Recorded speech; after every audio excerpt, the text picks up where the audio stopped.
So I have a few problems with the Portuguese league, and I feel like we have to talk about what's actually going on.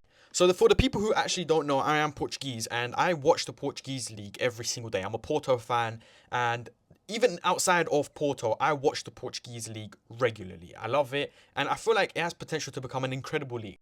But there are a few problems with the league that I really feel like are holding it back from becoming a worldwide league that people could actually watch.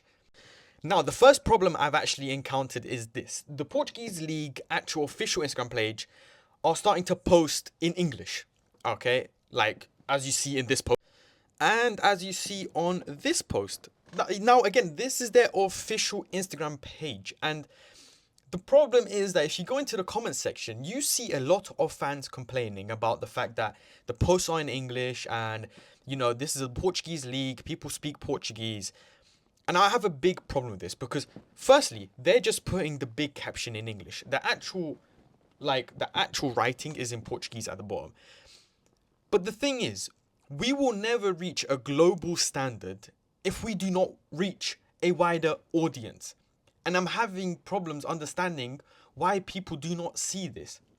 Now, could this be just a cultural thing? Also because maybe most of the country doesn't actually speak any other language except for Portuguese. And of course, the young people speak English, but majority of countries speak Portuguese. But I feel like this is a great step. Like, making posts in English will have people from around the world understand what they're actually posting, especially when English is the most spoken language in the world. The next major problem, and I think it's one that a lot of us actually know, and even people outside of the Portuguese league see this, is the fact that outside of the top four, 90% of the time it's the top three.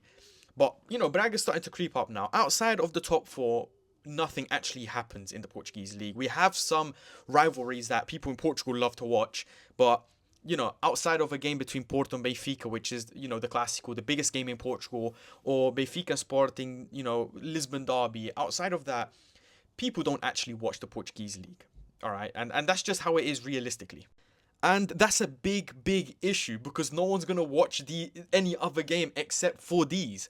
And a lot of this is the league's fault. They are to blame for this. And the reason why is because there is not enough funding for clubs outside of the top three or top four. The funding is nearly non-existent, and I'll prove it to you.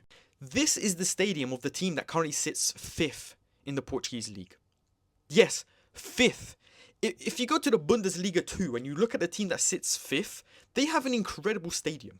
But this is the stadium of Santa Clara, who are actually competing for the Conference League this season. And this is what their stadium looks like. There's barely any fans, and the only time these stadiums actually fill up is when Porto, Benfica, or Sporting go and play there.